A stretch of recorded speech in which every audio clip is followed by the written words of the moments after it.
저희들이 읽은 이 본문 말씀은 너무나 중요하기 때문에 제가 중간에 끊을 수가 없었어요. 그래서 1절부터 27절까지 전부 다 우리가 같이 교독하고 마지막으로 합독하면서 우리가 그 의미를 되새겨 보았습니다. 오늘은 설교 주제는 예수님의 행적 9입니다. 예수님의 행적을 사복음서를 참고하여 시리즈로 계속 이어왔죠. 함께 은혜 받는 시간 가지겠습니다. 자, 게세마네 동산으로 올라가는 길에 아마도 포도나무 밭이 있었던 것 같습니다. 포도나무를 비유로 예수님이 요한복음 15장부터 포도나무 강론을 시작하십니다. 요한복음 15장 1절에 나는 참 포도나무요 내 아버지는 농부라. 예수님께서 참 포도나무라고 말씀을 하시는 것으로 세상에는 거짓 포도나무도 존재하고 있다는 것을 우리가 알 수 있습니다. 내 아버지는 농부가 하시는 일은 포도나무를 가꾸는 일을 하신다는 겁니다. 다시 말하면 예수님은 하나님이시고 아버지도 하나님이시지만 예수님은 육을 입고 계시기 때문에 예수님도 하나님에게 보호를 받으셔야 되는 입장입니다. 지금 두고 가야 될 사랑스러운 제자들에게 말씀을 하시는 겁니다. 감람산 강설이라든지 다락방 강설이라든지 지금 하시는 포도나무 강론도 모두 다 제자를 향하여 하시는 말씀입니다. 요한복음 15장 2절에 물은 내게 붙어있어 열매를 맺지 아니하는 가지는 아버지께서 그것을 제거해 버리실 것이고 물에 열매를 맺는 가지는 더 열매를 맺게 하려고 하여 그것을 깨끗하게 하시느니라. 포도나무가 제대로 열매를 맺기 위해서는 가지치기를 해줘야 됩니다. 다른 쪽으로 영양가가 분산되지 않게끔 하기 위해서 제대로 열매를 못 맺을 것 같은 가지는 잘라내야 된다는 말씀입니다. 즉 그 가지를 잘라냄으로써 말미암아 더 많은 제대로 된 열매를 맺게 할 수 있다는 말씀이죠. 포도나무는 줄기가 열매를 맺습니다. 가지는 열매를 매달고 있는 줄기를 지탱하고 있습니다. 즉 가지가 가지로서의 가치가 있으려면 포도나무에 붙어 있을 때만 가치가 있는 겁니다. 나무에서 잘려진 가지는 불에 던져져서 불쏘시개로 사용될 뿐입니다. 예수님께서 제자들에게 하시는 말씀은 요한복음 15장 5절 말씀에 나는 포도나무요 너희는 가지니 저가 내 안에 내가 저 안에 있으면 이 사람은 과실을 많이 맺나니 나를 떠나서는 너희가 아무것도 할 수 없습니다. 제자들이 우리가 예수님에게 붙어 있어야 열매를 맺는다는 말씀이십니다. 그런데 자꾸만 내가 열매를 맺으려고 한다는 거죠. 누가요? 내가 열매를 맺으려고 한다는 거죠. 포도나무 가지가 포도나무에 잘 붙어 있고 그 가지가 열매에 붙어 있으면 누가 그냥 붙어만 있으면 스스로 포도가 풍성하게 열립니다. 그런데 자기가 열매를 맺으려고 한다는 거죠. 내가 열매를 하다 보니까 진짜 열매, 가짜 열매, 진짜 열매가 달리지 못하고 가짜 열매들이 달리는 겁니다. 남들이 볼 때 겉으로 신앙생활을 잘하는 것 같이 보이는 그런 열매들이 맺혀진다는 것입니다. 그러니까 보기에는 좋을 것 같은데 보기에는 탐스러울 것 같은데 진짜 열매가 아니며 참 열매가 아니라는 말이죠. 열매는 가지가 몸통에 붙어 있기만 하면 시절에 따라 열매가 맺혀집니다. 아까 말씀드린 대로 예수님이 열매가 크냐 작냐 보지 않으십니다. 아무리 작은 열매가 달려 있어도 모양을 갖춘 열매가 달렸으면 그 나무는 그 열매 이름을 딴 나무인 겁니다. 작든 크든 열매를 맺으려면 줄기와 가지가 몸통에 붙어 있어야 되는데 그것을 예수님은 뭐라고 말씀하셔요? 연합이라고 말씀하십니다. 그런데 성도 여러분, 연합이라는 게 뭐라고 했습니까? 이전에서 말씀드렸잖아요. 합일과는 다르다 그랬죠? 자기를 버리는 게 아니라 자기 정체성은 그대로 살아있는 거라 그랬습니다. 따라서 자기 정체성이 살아있다 보니까 자기 의지도 있고 자기 감정도 있으며 그러다 보니 가지를 잘라낼 때 어때요? 고통이 따릅니다. 즉 나의 정체성이 있기 때문에 가지를 잘라내면 아프단 말이죠. 그런데 그 쓸데없는 가지가 뭐냐면 그리스도의 분량에까지 자라는데 필요 없는 것들이며 그런 것들을 잘라내야 된다는 겁니다. 사실 우리들이 가지고 있는 것들 중에 많은 부분들은 예수님의 분량이 이럴 때 필요 없는 것들입니다.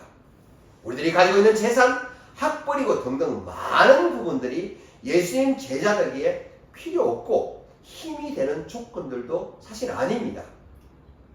오히려 예수님 제자들한테 걸림돌이 되는 것들입니다.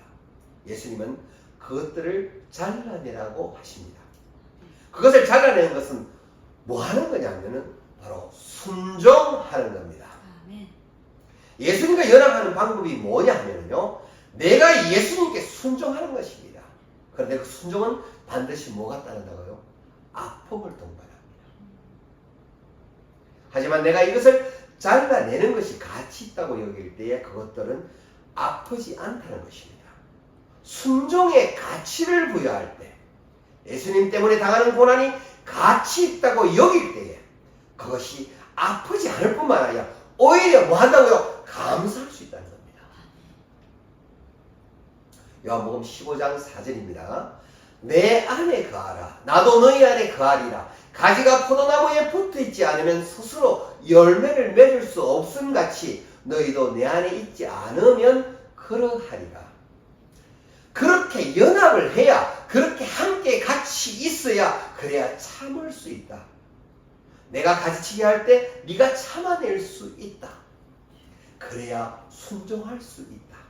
그래야 네가 열매를 맺을 수 있다는 겁니다. 아멘. 그러기 위해서는 가지가 나무에 붙어 있어야 되는데 그분이 내 안에 있으려면은 성령 하나님이 우리 안에 내주하셔야 된다는 말씀이죠. 아멘. 그러기 위해서 보혜사 성령님을 기다리라고 하시는데 말씀이 요한복음 15장 26절 말씀입니다. 내가 아버지께로부터 너희에게 보낼 보혜사 곧 아버지께로부터 나오시는 진리의 성령이 오실 때 그가 나를 정언하실 것이다. 아멘. 성령을 기다리라는 얘기를 지금 몇 번째 하시는지 모릅니다. 요한복음 14장 25절로 31절에서 보혜사 성령님에 대하여 지속적으로 말씀을 하고 계십니다. 계속해서 더블 체크하고 계시는 겁니다.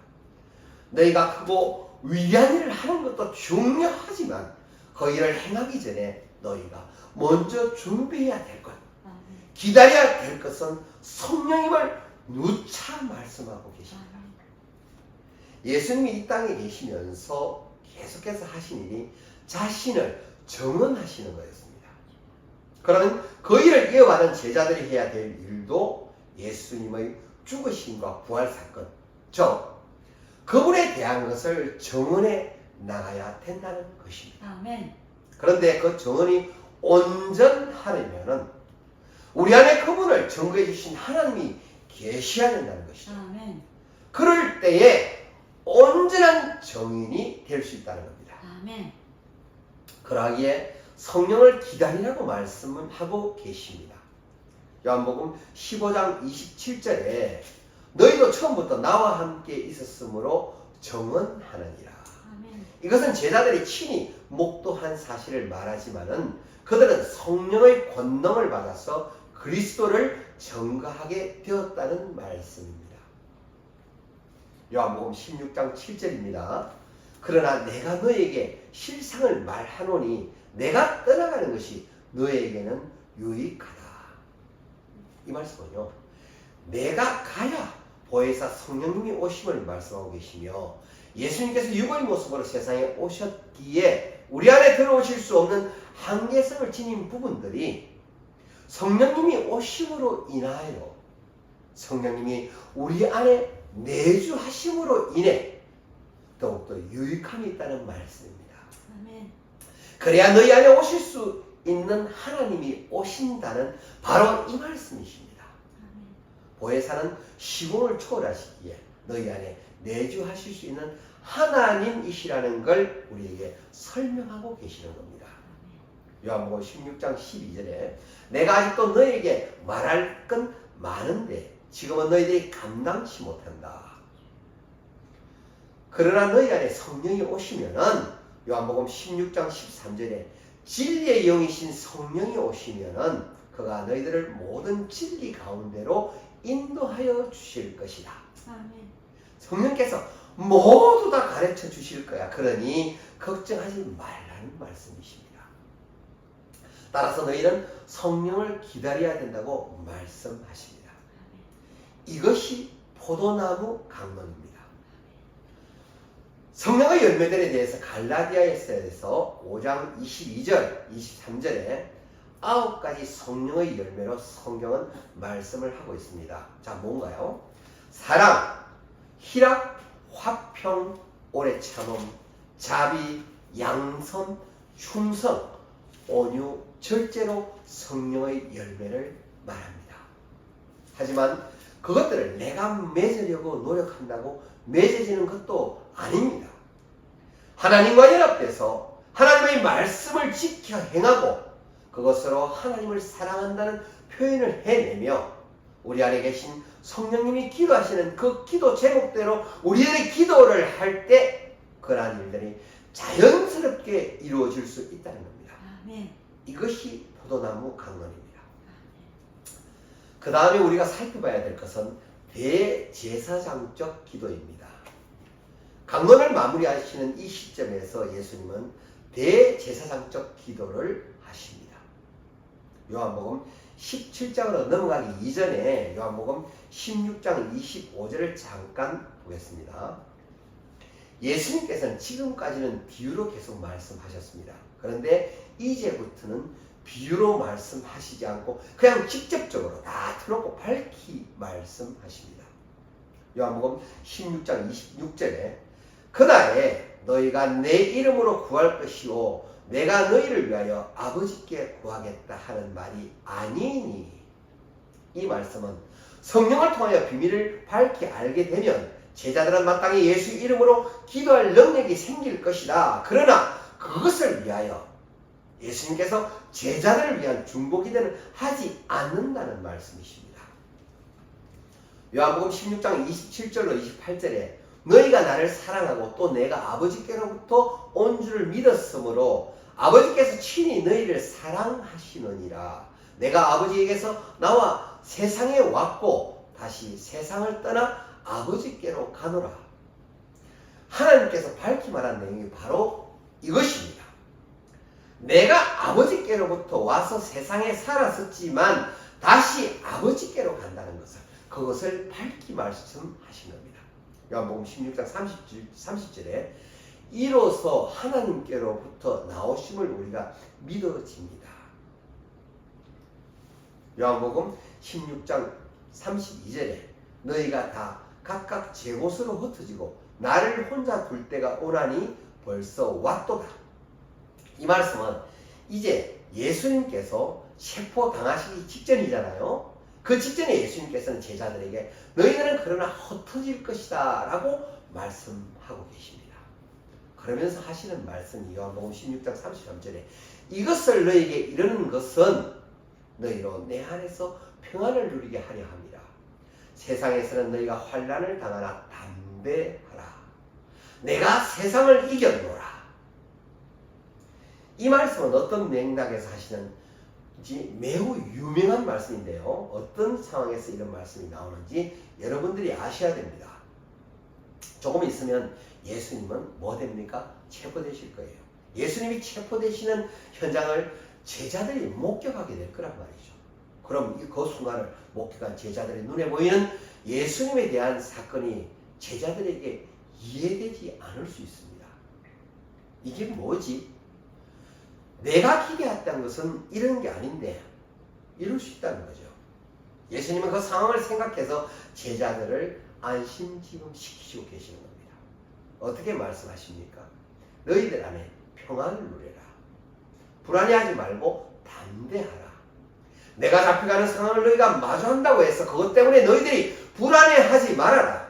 표면적으로는 내가 세상 사람들이 손에 잡혀가기는 하나 하나님처럼 보이지만 즉 내가 죽어준다라는 것은 현세적으로는 비극적 상황이지만 그것은 내가 온 곳 즉 내 본자로 돌아가게 되는 하느님으로서의 권위를 다시 찾게 되는 영광의 사건이기 때문입니다. 그러므로 너희들은 두려워하지 말고 평안해라. 세상을 내가 이겼다. 어떻게 함으로써 세상을 이겼습니까? 십자가에 죽어주심으로 부활하심으로 세상을 이기시는 겁니다. 아멘. 그리고 요한복음 17장부터 기도하는 내용이 바로 예수님의 마지막 기도 내용입니다. 그런데 예수님께서 하나님한테 기도를 하세요. 하나님도 하나님이고 예수님도 하나님이시잖아요. 그런데 그 하나님이 하나님에게 기도하고 계시는 겁니다. 여러분, 우리가 통성 기도를 하면 옆 사람 기도가 들릴 때가 있습니다. 옆 사람 기도를 안 들으려고 해도 한국말로 하면 들리잖아요. 방언 기도가 아니면 귀가 솔깃해지기도 하죠. 듣게 되기도 한단 말입니다. 그럼 그 사람의 기도를 들으면서 이 사람이 얼마나 하나님과 밀접한 관계를 맺고 있는 상황 가운데 있는지, 지금 기도하고 있는지가 들립니다.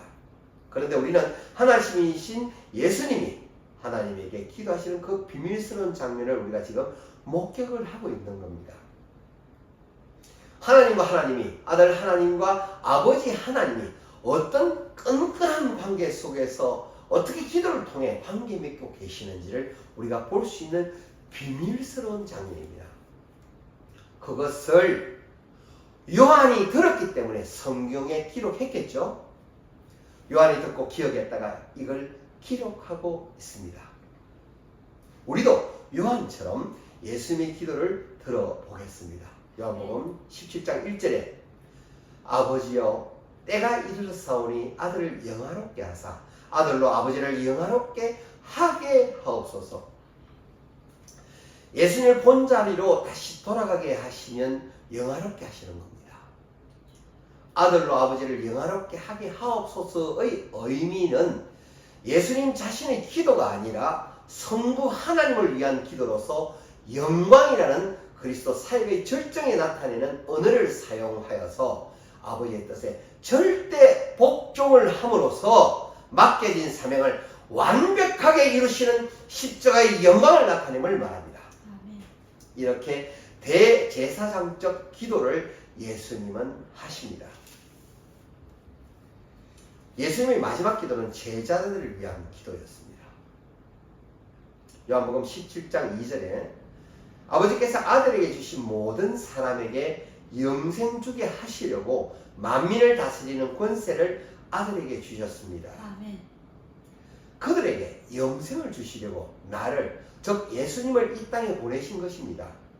영생에 대해서 이미 우리는 이전 설교에서 그 의미를 살펴보았습니다. 오래도록 사는 것, 쭉 사는 것, 길게 사는 것이 아니라 유일하신 참 하나님과 그가 보내신 예수 그리스도의 정체성을 아는 것, 아멘. 그분을 아는 아멘. 것이라고 말씀을 드렸습니다. 또한 그분을 아는 것은 지식적으로 아는 게 아니라 그랬습니다. 그분을 경험하는 것이 곧 영생입니다. 따라서 예수님과 나와의 관계가 바로 우리에게는 뭡니까? 영생입니다. 아멘. 이 말이죠. 요한복음 17장 4절에 아버지께서 내게 하라고 주신 일을 내가 이루어 아버지를 이 세상에서 영화롭게 하였사오니, 하나님의 뜻을 행하시는 일에 단 한 번도 주저하는 일이 없으신 예수님은 그의 삶뿐만 아니라 죽음으로 아버지의 일을 이루심으로 하나님을 영광스럽게 하셨습니다. 아멘. 예수는 아직 그의 사역이 끝나지 않았음에도 불구하고 그것을 어떻게 했다? 다 이루었다고 고백하고 계십니다. 예수께서 이 땅에 오신 자체가 이미 승리를 보증한 것이라는 견지에서 이 말씀은 타당합니다. 이는 시간적인 성취의 의미보다는 실패할 수 없는 하나님의 계획과 섭리라는 차원에서 우리가 이해를 해야 됩니다. 이런 지상생애 동안 예수가 행하신 모든 교훈과 사역이며 그것은 인간을 심판하는 일과 생명을 주는 일로 요약됩니다. 한편 예수께서 그의 사역에 대해서 말씀하실 때마다 아버지는 보내신 자 또는 일을 맡겨주신 자로 등장을 합니다. 이는 아버지와 아들의 사역상의 질서를 나타내고 있으며 아버지와 아들의 하나됨을 동시에 말씀하고 계십니다. 요한복음 17장 6절에 세상 속에서 내게 주신 사람들, 7절에 지금 그들은 아버지께서 내게 주신 것, 8절에 그들에게 주었사오며 9절에 내가 그들을 위해서 비오니 그들은 아버지일 것입니다. 계속해서 그들에 대해서 이 기도가 끝나는 순간이 요한복음 17장 26절에도 나도 그들 안에 있게 하려 함이라. 계속해서 그들이라는 내용이 나옵니다. 성도님들께서 이 부분 성경을 정독을 하실 때 그들이라는 부분에 대해서 생각하시며 성경을 읽어보시기 바랍니다. 계속해서 예수님의 기도의 목적, 대상은 제자들, 즉 그리스도인입니다. 요한복음 17장 11절에 나는 세상에 더 있지 않습니다만 그들은 세상에 있어야 되지 않겠습니까? 제자들이 세상에 있으면서 해야 될 일이 무엇입니까? 예수님을 증언하는 일 아니겠습니까? 하나님, 그러기 위해서는 그들을 하나님께서 보호해 주십시오. 우리같이 그들도 하나가 되게 해 주십시오. 그들도 연합하게 해 주십시오. 라는 말씀을 지금 예수님은 하고 계신 겁니다. 요한복음 17장 15절에 내가 비는 것은 그들을 이 험한 세상 속에서 데려가 달라고 기도하는 게 아니라 오직 악에 빠지지 않게 보존하시기를 위함이니이다. 아멘. 하나님, 제자들이 세상 속에 살아가면서 나를 증거하면서 살아가게 될 터인데 나를 증거하면서 살아갈 때 처해지는 위험들이 있습니다. 세상 속에 물들지 않고 악에 빠지지 않도록 하나님 보존해 주십시오. 라고 예수님은 간곡히 기도하고 계십니다. 요한복음 17장 17절에 아버지의 말씀은 진리기에 그들을 진리로 거룩하게 해주십시오. 아멘. 아버지의 말씀은 진리입니다. 라고 기도하시고 요한복음 17장 20절에 내가 비는 것은 이 사람들만 위한 것이 아닙니다. 그들의 말로 말미암아 나를 믿는 사람들도 위함입니다. 예수님께서 보좌 우편에서 이 땅에서 제자들을 위해 기도하셨던 것처럼 제자들의 그 제자인 우리를 위해서도 예수님은 지금도 이런 기도를 하나님 앞에 하고 계시다는 것입니다. 요한복음 17장 21절에 아버지께서 내 안에 내가 아버지 안에 있는 것처럼 그들도 다 하나가 되어 우리 안에 있게 하사 세상으로 아버지께서 나를 보내신 것을 믿게 하옵소서. 성부, 성자, 성령 하나님이 공동체로서 그렇게 코이노니아 하고 계시는 겁니다. 이 제자들도 우리와 하나님과 연합하게 해 주십시오라는 기도를 하십니다. 신약 성경을 접하는 과정에서 자주 등장하는 코이노니아라는 이 낱말은 그리스에서 유래한 말입니다. 그 뜻은 친교, 공동, 참여, 교제, 공유, 합동, 기부, 교통의 개념의 이상적인 상태를 말하고 있습니다. 초대교회의 관계를 뜻합니다. 참고하십시오. 예수님의 기도는 그들이 하나님과 하나가 되게 해주십시오.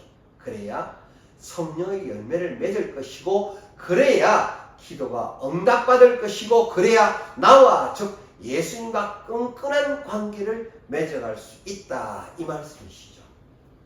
하나님과 관계 맺어갈 수 있다는 것입니다. 그렇게 될 때 우리에게 얻어지는 것이 뭡니까? 그렇게 될 때 그렇게 끈끈한 관계를 맺어가면서 우리가 예수님을 알아가는 겁니다. 예수님을 경험하게 되는 겁니다. 예수님을 경험하고 알게 되는 것이 바로 뭐라 그랬습니까? 영생입니다. 아멘. 우리가 예수님의 제자들이 하나님께 기도함으로 말미암아 예수님과 하나님과 연합되어서 예수님이 어떠한 분인지 알아가는 것이 반드시 필요합니다. 아멘. 영생 얻게 하기 위해서 요한복음 17장 22절에 내게 주신 영광을 내가 그들에게도 주었사오니 이는 우리가 하나 된 것처럼 그들도 하나가 되려 하려 함이라. 아멘. 예수님의 연합에 대해서 얘기하고 계십니다. 연합은 교제로 이어지고 교제는 영생으로 이어지기 때문에 내 소원은 하나님의 소원은 하나님께서 예수님께 주신 자들에게 영생 주시는 게 하나님의 소원이기 때문에 계속해서 예수님은 연합을 요구하고 계십니다. 오늘의 설교를 마무리하기 이전에 성경에서 말씀하실 예수님의 부활과 그리스도인으로 살아가는 자가 하나님께 간구해야 하는 부분은 어떤 것인지에 대해서 살펴보고 오늘 설교를 마칠까 합니다. 지금 말씀드린 내용은 신앙인으로서 너무나 많이 접한 내용인 것 같죠? 하지만 다시 한번 스스로 믿음을 점검한다는 생각으로 하나님과의 만남과 부활에 대해서 함께 나눠보겠습니다. 사도 바울은 스스로 그가 바리새인 중에 바리새인이라고 말한 자인데 그가 다메섹으로 가던 중 길에서 하나님을 만남으로 인해서 그는 사도라는 직분, 즉 사도 바울이라는 새로운 사람으로 태어난 겁니다. 바울이 그리스도인을 잡아 죽이는 사울이었을 때 그는 이미 성경에 능통한 자였습니다. 그가 배운 성경의 진리와 율법은 그리스도인을 심판하고 정죄하고 잡아 죽이는 데 사용되었습니다. 우리는 사도 바울의 오직 믿음으로 하나님께 의롭다 여겨주심으로 구원을 받았다는 말씀을 전하지만은 정작 바울의 믿음은 어떻게 생겨났으며 또 어떤 고난과 시험의 과정을 거쳤는지를, 그래서 사도 바울이 말하는 믿음의 정체가 무엇인지 성도님들과 함께 나눠보고 싶습니다. 왜냐하면요, 그는 그리스도로 회심하기 이전에 그가 배운 성경의 지식으로 그는 역시 강한 믿음의 사람이 아니었다고는 결코 말할 수 없기 때문입니다. 그가 하나님이 택한 그릇으로 다시 태어나는 과정이 그냥 우연이 된 것이 아닙니다. 그는 이미 성경의 해박한 지식을 갖춘 자였습니다. 이미 그는 당시 최고의 기독교 신학자였다 말해도 전혀 손색이 없습니다. 그러기에 하나님께서 그를 회개시켜 성경에 가장 많이 나오고 그리스도인들에게 가장 큰 영향을 미치는 사람으로 그를 사용하셨습니다. 사도 바울은 갈라디아서 2장 20절에 나는 십자가에서 예수 그리스도와 함께 못 박혀 죽었다 했고 심지어 또 날마다 매일 죽는다고 말했습니다. 진심으로 회개하는 사람에게는 이 고백이 너무나 분명한 회개임을 알 수 있습니다. 그는 하나님을 만나고 하나님의 음성을 들었으며 그의 육체적인 눈을 하나님 보이지 않게 하셨다가 예수님의 제자 아나니아에게서 안수와 세례를 받은 이후 눈도 다시 보이게 되었고 예수를 하나님의 아들이라 전파하고 예수를 그리스도라 증명하였습니다. 그가 이렇게 변화된 것은 살아계신 예수님을 만났기 때문입니다. 성도 여러분, 고린도전서 15장 9절에 나는 사도 중에 지극히 작은 자라 내가 하나님의 교회를 핍박하였으므로 사도라 칭함을 받기에 감당치 못할 자로다. 사도 바울도 바리새인 중에 바리새인인 자로서 그가 길에서 하나님을 만남으로 인해서 그는 사도라는 직분, 즉 사도 바울로 새롭게 태어난 것입니다. 만일 하나님께서 그를 다메섹으로 가는 길 와중에 만나 주시지 않으셨다면 그는 어떠했을까요? 이러한 질문을 남겨놓고 예수님의 제자들에 관한 부분으로 넘어가 보겠습니다. 예수님의 12제자들도 예수님의 부활과 성천을 경험하기 이전까지 그들은 예수의 혁명정부가 들었으면 내가 서로 어떤 자리에 앉을까를 놓고 이전투구를 하였던 자들입니다.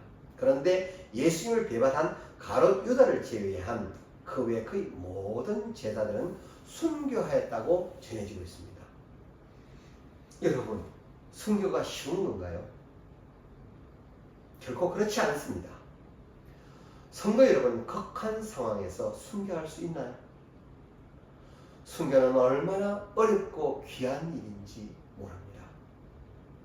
예수님의 제자인 세베다의 두 아들 야고보와 요한도 예수님의 부활 이전에는 그들의 어머니가 예수님을 찾아와서 두 아들의 자리를 약속받기 위해서 예수님께 말씀을 드릴 때에 그들은 미리 그들의 어머니와 사전에 말까지 맞춘 자들이었습니다. 그들 형제는 성격도 대단해서 예수님이 우레의 아들이라는 별명까지 붙여주시기도 하셨습니다. 요한의 형인 야고보는 그러한 성격 때문이었는지 제자들 중에 첫 번째로 순교의 제물이 되었습니다.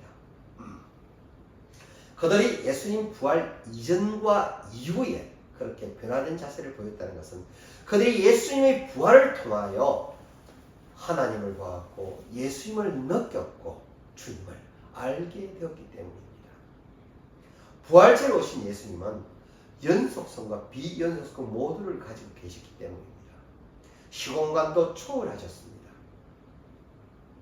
그렇다면 영원히 오셨다고 오해할 수 있으나 의심 많은 도마에게 못 박히셨던 손과 옆구리에 창에 찔린 상처 자국도 예수님은 만지게 하시고 그가 느끼게 하셨습니다.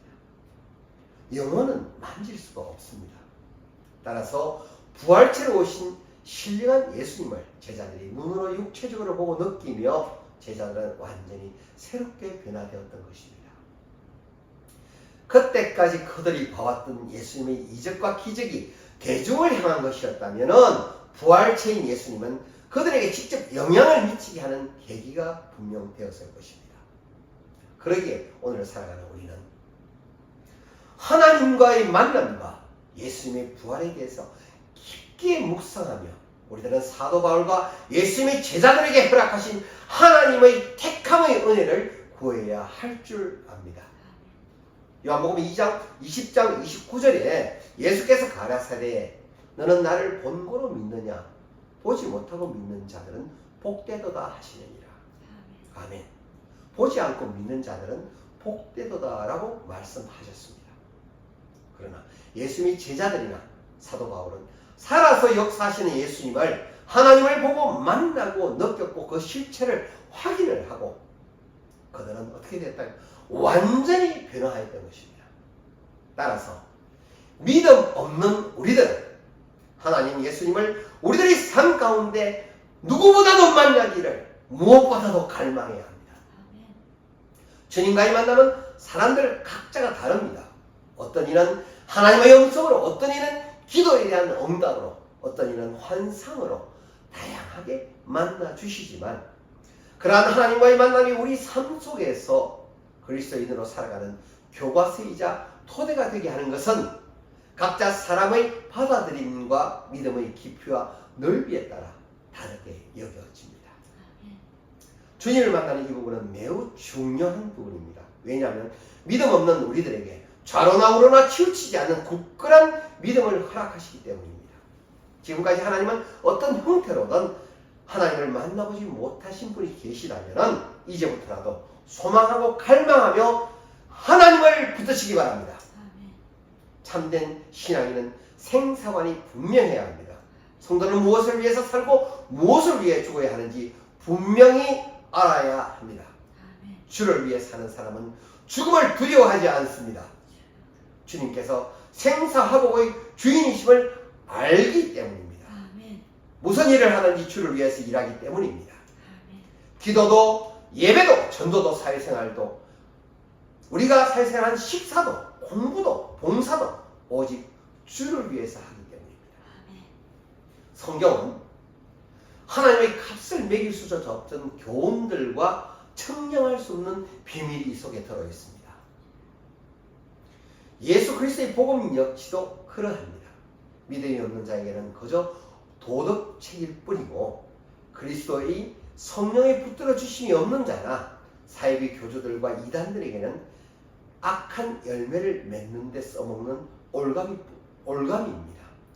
그러기에 성경을 제대로 알고 이해해야 하며 항상 하나님 예수님의 입장에서 성경을 해석하고 우리들의 마음에 행동에 접목시켜 삶 가운데 행하는 믿음으로 성장시켜야 할 것입니다. 일반적으로 이단들이나 사이비들이 성경의 한 구절을 인용하여 그들의 당위성을 설명하려고 합니다. 그러나 조금만 더 성경을 살펴보면 성경의 전체적인 가르침 앞에 그러한 이단들이 인용한 말씀들이 얼마나 잘못된 비유와 어리석은 인용인지를 곧바로 알 수 있습니다. 얼마나 이단들이 그들의 생존을 위해서 성경을 올바르지 않게 이용하고 있는지 곧바로 알 수 있습니다. 우리 기독교인들이 이러한 적 그리스도들의 논관을 더 이상 좌시하면 안 됩니다. 그들의 싹을 처음부터 잡아내야 합니다. 예수님이 오실 날을 준비하는 우리들은 더러운 사탄, 마귀 세력들과 싸워서 물리쳐야 됩니다. 예수님 그리스도의 이름으로 그들을 물리쳐야 합니다. 우리들의 합당한 기도에 하나님은 반드시 응답해 주실 겁니다. 기도하겠습니다. 하나님의 자녀들이 영광의 하나님께 예배드리기 위해 이 시간 함께 하고 있습니다. 우리들이 부족하고 고장난 이 모습 이대로 받아주시옵고 하나님 한 분만으로 기쁨과 감격이 넘치는 은혜의 시간으로 감사하며 나가는 저희들 되게 하옵소서. 우리들이 죄에 대해서 죽고 의로서 살아가는 자들 되게 하옵소서. 그로 인하여 성령이 머무르고 흘러보내는 통로로 저희들을 사용하여 주시옵소서. 또한 약하고 소외된 자를 위하여 힘과 정성을 다하는 저희들 되게 하옵소서. 물질과 권력이 우상화된 한국 기독교가 이제라도 변화되게 하옵소서. 잘못을 알면서도 고치지 않으며 죄악인 줄 알면서도 눈 감고 넘어가는 보신주의와 오로지 자기교회의 성장과 지키기에만 목매다는 잘못에서 벗어나게 하사 한국교회가 낮은 곳으로 임하신 예수님을 따르는 교회 되게 하셔서 나라와 열방을 섬기는 참 교회 되게 하옵소서. 살아계셔서 역사하시는 예수 그리스도 이름 받들어 간절히 기도드립니다. 아멘.